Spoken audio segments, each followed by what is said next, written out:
Hello hi friends, welcome to my channel. ಇವತ್ತು ನಮ್ಮ Chikmagalur style, Malenadu ಸ್ಟೈಲಿನ ಉಂಡೆ ಕಡುಬು ಮತ್ತು ಚಿಕನ್ ಸಾಂಬಾರು ಮಾಡೋದು ಹೇಗೆ ಅಂತ ತೋರಿಸ್ತಾ ಇದ್ದೀನಿ. ನೋಡಿ, ತುಂಬ ಚೆನ್ನಾಗಿರುತ್ತೆ. ಈ ಮಳೆಗಾಲದಲ್ಲಿ ತುಂಬ ಮಾಡ್ತೀವಿ ನಾವು ಈ ಸೈಡು. ಅದಕ್ಕೆ ಮೊದಲು ನಾವು ರೇಷನ್ ಅಕ್ಕಿ ತೊಗೊಂಡು ಚೆನ್ನಾಗಿ ಕ್ಲೀನ್ ಮಾಡ್ಕೋಬೇಕು. ಧೂಳು ಕಲ್ಲು ಆ ಥರ ಏನಿರಬಾರ್ದು. ಇದನ್ನು 4-5 ಸಲ ಚೆನ್ನಾಗಿ ತೊಳಿಬೇಕು, ಯಾಕಂದರೆ ಸ್ಮೆಲ್ ಇರುತ್ತೆ, ಪೌಡ್ರ್ ಸ್ಮೆಲ್ ಬಂದುಬಿಡುತ್ತೆ. 4-5 ಸಲ ನೀಟಾಗಿ ತೊಳ್ಕೊಳ್ಳಿ. ಈ ಥರ ಇರೋ ಧೂಳೆಲ್ಲ ಹೋಗಬೇಕು. ಇದನ್ನು ಆವಾಗಲೇ ರೆಡಿ ಮಾಡ್ಕೋಬೋದು, ಇಲ್ಲ ನೀವು ಜಾಸ್ತಿ ಮಾಡಿ ಇಟ್ಕೊತೀವಿ ಅಂದ್ರೂ ಮಾಡ್ಕೋಬೋದು. ನಾನಿವಾಗ ಒನ್ ಟೈಮಿಗೆ ಎಷ್ಟು ಬೇಕೋ ಅಷ್ಟು ಮಾತ್ರ ತೊಗೊಂಡಿದ್ದೀನಿ. ನಾನಿಲ್ಲಿ 3 ಲೋಟ ತೊಗೊಂಡಿದ್ದೀನಿ ಅಕ್ಕಿನ. ನೋಡಿ, ಈ ಥರ 4-5 ಸಲ ನೀಟಾಗಿ ಕ್ಲೀನ್ ಮಾಡ್ಕೋಬೇಕು. ಇದಾದಮೇಲೆ ಈ ಥರ ಒಂದು ಬಟ್ಟೆ ತೊಗೊಳ್ಳಿ. ತೆಳು ಇರೋದು ಕಾಟನ್ ವೈಟ್ ಬಟ್ಟೆ ತೊಗೊಂಡು ಹಾರಾಕಬೇಕು ಅಕ್ಕಿನ. ಅದ್ರ ಮೇಲೆ ಹಾಕಿ ಒಂದು ½ ಆನ್ ಅವರ್ ಬಿಟ್ಟರೆ ಸಾಕು, ತುಂಬ ಒಣಗಬೇಕಂತೇನಿಲ್ಲ. ನೋಡಿ, ಈ ಥರ ಆದರೆ ಸಾಕು. ಈ ಥರ ಆದಮೇಲೆ ಮಿಕ್ಸಿಗೆ ಹಾಕ್ಬಿಟ್ಟು ಈ ಥರ ರವೆ ಥರ ಮಾಡ್ಕೋಬೇಕು. ನೋಡಿ, ಇಷ್ಟಾದರೆ ಸಾಕು. ತುಂಬ ಸಣ್ಣ ಬೇಡ, ತುಂಬ ಇದಕ್ಕಿಂತಲೂ ದಪ್ಪನೂ ಬೇಡ, ಇಷ್ಟಾದರೆ ಸಾಕು. ಇನ್ನೊಂದು ಕಡೆ ಇಲ್ಲಿ ಸಾಂಬಾರಿಗೆ ರೆಡಿ ಮಾಡ್ಕೊಳ್ಳೋಣ. ನಾನು 1.5 kg ಅಷ್ಟು ಚಿಕನ್ ತೊಗೊಂಡಿದ್ದೀನಿ. ಬಾಯ್ಲರು ಕ್ಲೀನ್ ಮಾಡಿಟ್ಟಿದ್ದೀನಿ ಈ ಸೈಡು. ಇದಕ್ಕೆ ಸಾಂಬಾರಿಗೆ ಈರುಳ್ಳಿ 2, ಬೆಳ್ಳುಳ್ಳಿ, ಶುಂಠಿ ಮತ್ತು ಚಕ್ಕೆ, ತೆಂಗಿನಕಾಯಿ ಮತ್ತು ಕೊತ್ತಂಬರಿ, 2 ಟೊಮೊಟೊ, ಸಾಂಬಾರು ಪೌಡರು ಇಷ್ಟು ತೊಗೊಂಡಿದ್ದೀನಿ. ಇಷ್ಟು ರುಬ್ಕೋಬೇಕು. ಒಂದು ಕಡೆ ಕುಕ್ಕರ್ ಇಡೋಣ. ಕುಕ್ಕರ್ ಇಟ್ಟು ಆಯಿಲ್ ಹಾಕಿ ಒಂದು 4-5 ಸ್ಪೂನ್ ಆಯಿಲ್ ಹಾಕಿ ಸಾಕು, ಜಾಸ್ತಿ ಬೇಡ. ಇದು ಕಾಯೋವರೆಗೂ ಇರಬೇಕು, ಬಿಸಿ ಆಗಲಿ. ಪಾತ್ರೆನಲ್ಲೂ ಮಾಡ್ಕೋಬೋದು, ಕುಕ್ಕರಲ್ಲೂ ಮಾಡ್ಬೋದು. ನಾನು ಸಾಮಾನ್ಯವಾಗಿ ಕುಕ್ಕರಲ್ಲೇ ಮಾಡ್ತೀನಿ. ಇದಕ್ಕೊಂದು ಈರುಳ್ಳಿ ಕಟ್ ಮಾಡಿ ಹಾಕಬೇಕು ಒಗ್ಗರಣೆಗೆ. ಆಮೇಲೆ ಸ್ವಲ್ಪ ಬೆಳ್ಳುಳ್ಳಿ ಹಾಕ್ಕೊಳ್ಳೋಣ. 1 ಬೆಳ್ಳುಳ್ಳಿ ಹಾಕಬೇಕು.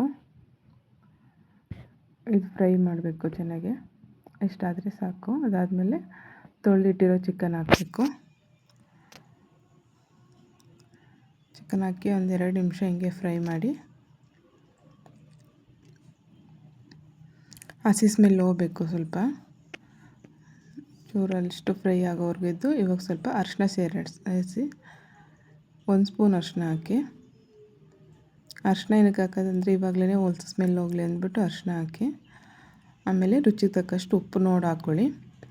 ಇವಾಗಲೇ ಈ ಟೈಮಲ್ಲೇ ಉಪ್ಪು ಹಾಕಿದ್ರೆ ಮಟನಿಗೆಲ್ಲ ಚೆನ್ನಾಗಿ ಸೇರುತ್ತೆ ಉಪ್ಪು.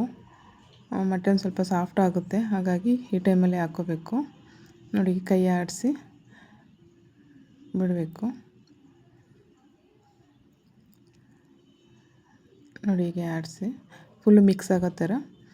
ನೋಡಿ, ಇವಾಗೆಲ್ಲ ಡ್ರೈ ಆಗಿದೆ, ನೀರೆಲ್ಲ ಹಿಂಗಿದೆ.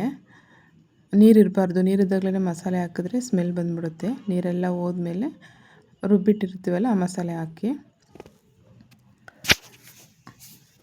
ಮಿಕ್ಸ್ ಮಾಡೋಣ.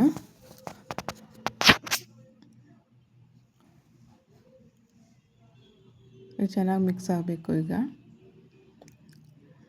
ಇವಾಗ ಇದಕ್ಕೆ ಎಷ್ಟು ಬೇಕಾಗುತ್ತೆ ಅಷ್ಟು ನೀರು ಹಾಕಿ.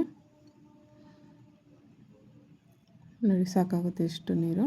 ಇವಾಗ ಉಪ್ಪೇನು ಮತ್ತೆ ಹಾಕೋಕ್ಕೆ ಹೋಗ್ಬೇಡಿ, ಟೇಸ್ಟ್ ನೋಡಿ ಬೇಕು ಅನಿಸಿದ್ರೆ ಮಾತ್ರ ಹಾಕ್ಕೊಳ್ಳಿ, ಹಂಗೆ ಹಾಕೋಕ್ಕೆ ಹೋಗ್ಬೇಡಿ. ಲಿಡ್ ಮುಚ್ಚಿಬಿಟ್ಟು 3 ವಿಷಲ್ ಆಗಬೇಕು. 3 ವಿಷಲ್ ಆಗೋವರೆಗೂ ನಿಲ್ಸೋದು ಬೇಡ. ನಾನೇ ಒಂದು ಕಡೆ ಒಂದು ಪಾತ್ರೆ ಇಟ್ಟು ನೀರು ಹಾಕಿ ಅದಕ್ಕೆ ಸ್ವಲ್ಪ ಉಪ್ಪು ಹಾಕಿ ಇಟ್ಟಿದ್ದೆ ಕಡುಬು ಮಾಡೋದಕ್ಕೆ. ನೋಡಿ, ಇವಾಗ ರವೆ ಹಾಕೊಳ್ಳೋಣ. ನಾವೇನು ತರಿ ಮಾಡ್ಕೊಂಡಿರ್ತೀವಲ್ಲ ಆ ರವೆ ಅಷ್ಟು ಒಂದೇ ಸಲ ಹಾಕ್ಬಾರ್ದು, ಸ್ವಲ್ಪ ಉಳಿಸ್ಕೊಳ್ಳಿ. ನಾನಿಲ್ಲಿ 3 ಗ್ಲಾಸು ಅಕ್ಕಿ ರವೆಗೆ 6 ಗ್ಲಾಸ್ ನೀರು ಹಾಕಿದ್ದೀನಿ. ಅಷ್ಟೇ ಹಾಕೋಬೇಕು, ಅಷ್ಟು ಹಾಕಿದ್ರೆ ಸರಿ ಹೋಗುತ್ತೆ. ನೋಡಿ, ಇವಾಗ ಸ್ವಲ್ಪ ತಿರುಗಿಸ್ಬೇಕು, ಹಿಂಗೆ ತಿರುಗಿಸ್ತಾ ಇರಬೇಕು. ನಿಮ್ಮ ಹತ್ರ ಈ ಥರ ಮುದ್ದೆ ಕೋಲಿಲ್ಲ ಅಂತಂದರೆ ಒಂದು ಸೌಟು ತೊಗೊಂಡು ಕೂಡ ಅನ್ನದ ಸ್ಪೂನ್ ಇರುತ್ತಲ್ಲ, ಅದಾದ್ರೂ ಸೌಟಾದ್ರೂ ಅದರಲ್ಲೇ ಮಾಡ್ಕೋಬೋದು. ನೋಡಿ, ಹಿಂಗೆ ತಿರುಗಿಸ್ತಾ ಇರಬೇಕು, ಇಲ್ಲ ಗಂಟು ಆಗ್ಬಿಡುತ್ತೆ ಬಿಟ್ಟರೆ. ನೋಡಿ, ಸ್ವಲ್ಪ ತೆಳು ಅನ್ನಿಸ್ತು, ಹಾಗಾಗಿ ಮಿಕ್ಕಿರೋದನ್ನು ಹಾಕ್ಕೊಂಡಿದ್ದೀನಿ. ನೋಡಿ, ಹೀಗೆ ಕೈ ಆಡಿಸ್ತಾಯಿರಿ, ಗಂಟಾಗೋಕ್ಕೆ ಬಿಡಬೇಡಿ. ಲೋ ಫ್ಲೇಮಲ್ಲಿ ಇಟ್ಕೊಂಡು ಕೈ ಆಡಿಸ್ಬೇಕು. ಪಾತ್ರೆ ತಳ ಗಟ್ಟಿ ಇರೋದು ತೊಗೋಬೇಕು. ತೆಳು ಇರೋದು ತೊಗೊಂಡ್ರೆ ಅದು ಸೀದೋಗ್ಬಿಡುತ್ತೆ. ಗಟ್ಟಿ ಇರೋದು ತೊಗೊಳ್ಳಿ. ನೋಡಿಕ್ಕೆ ಕೈ ಆಡಿಸ್ತಾ ಇರಬೇಕು. ಇವಾಗಿನ ಟೈಮಲ್ಲಿ ಮಳೆಗಾಲದಲ್ಲಿ ಚೆನ್ನಾಗಿ ಮಾಡ್ಕೊತೀವಿ ನಮ್ಮ ಸೈಡೆಲ್ಲ. ಮಳೆಗಾಲ ಬಂತು ಅಂತಂದರೆ ಉಂಡೆ ಕಡುಬು, ಚಿಕನ್ ಸಾಂಬಾರು. ನೀವು ಚಿಕನ್ ಸಾಂಬಾರು ಬೇಡ, ನಾನ್ ವೆಜ್ ತಿನ್ನಲ್ಲಪ್ಪ ಅಂತಂದರೆ ಕಾಯಿ ಚಟ್ನಿ ಅಥವಾ ಬೇರೆ ಸಾಂಬಾರಲ್ಲೂ ಕೂಡ ತಿನ್ಬೋದು. ಟೇಸ್ಟ್ ಚೆನ್ನಾಗಿರುತ್ತೆ. ನೋಡಿ ಇಷ್ಟ ಆಗಿದೆ. ಹಿಂಗಾದಮೇಲೆ ಪ್ಲೇಟ್ ಮುಚ್ಚಿಬಿಟ್ಟು ಬಿಟ್ಬಿಡೋಣ. ಆಮೇಲೆ ಇಳಿಸ್ಕೊಂಡು ನೋಡಿ ಈ ಥರ ಉಂಡೆ ಮಾಡೋಣ. ನೀವು ಯಾವ ಸೈಜು ಯಾವ ಶೇಪ್ಗಾದ್ರೂ ಉಂಡೆ ಮಾಡ್ಕೋಬೋದು. ನೋಡಿ ಈ ಥರ ನಾನು ಇಷ್ಟು ಮಾಡ್ತಾಯಿದ್ದೀನಿ. ಶೇಪು ಚೇಂಜ್ ಮಾಡ್ಬೋದು, ಸೈಜನ್ನು ಚೇಂಜ್ ಮಾಡ್ಬೋದು.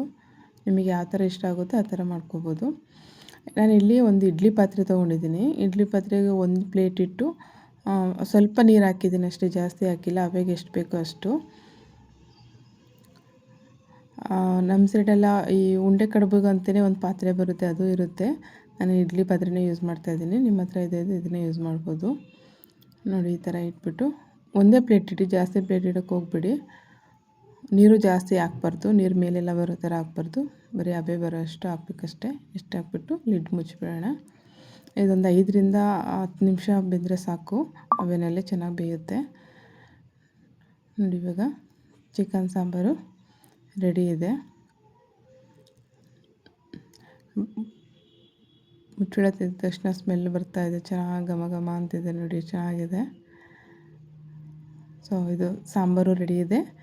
ಈ ಸೈಡು ಕಡುಬು ಕೂಡ ರೆಡಿ ಇದೆ. ಕಡುಬು ಚೆನ್ನಾಗಿ ಅರಳಿದೆ, ಚೆನ್ನಾಗಿ ಬೆಂದಿದೆ. ನೋಡಿ ಒಂದು ನೋಡೋಣ ಹೇಗಾಗಿದೆ ಅಂತ. ನೋಡಿ ಚೆನ್ನಾಗಾಗಿದೆ, ಕೈಗೆ ಅಂಟ್ತಾ ಇಲ್ಲ. ಚೆನ್ನಾಗಿ ಅರಳಿದೆ ರವೆ, ತುಂಬ ಚೆನ್ನಾಗಾಗಿದೆ ಫ್ರೆಂಡ್ಸ್. ಒಂದು ಸಲ ಟ್ರೈ ಮಾಡಿ, ನೀವು ಪದೇ ಪದೇ ಮಾಡ್ಕೊತಾ ಇರ್ತೀರ. ಟಿಫನಿಗೆಲ್ಲ ಮಾಡ್ಕೋಬೋದು. ಸಂಜೆ ನಾನ್ ವೆಜ್ ಮಾಡ್ಕೊತೀವಿ ಅಂದರೆ ಅದಕ್ಕೂ ಮಾಡ್ಕೋಬೋದು. ತುಂಬ ಚೆನ್ನಾಗಿರುತ್ತೆ. ಫೈನಲಿ ಉಂಡೆ ಕಡುಬು ಮತ್ತು ಚಿಕನ್ ಸಾಂಬಾರು ರೆಡಿಯಾಗಿದೆ. ನಮ್ಮ ಮಲೆನಾಡಿನ ಸ್ಪೆಷಲ್ ಡಿಶ್ ಇದು. ಸೊ ನನ್ನ ಇವತ್ತಿನ ವಿಡಿಯೋ ನಿಮಗೆ ಇಷ್ಟ ಆದರೆ ಶೇರ್ ಮಾಡಿ, ಲೈಕ್ ಮಾಡಿ, ಸಬ್ಸ್ಕ್ರೈಬ್ ಮಾಡಿ. Thank you.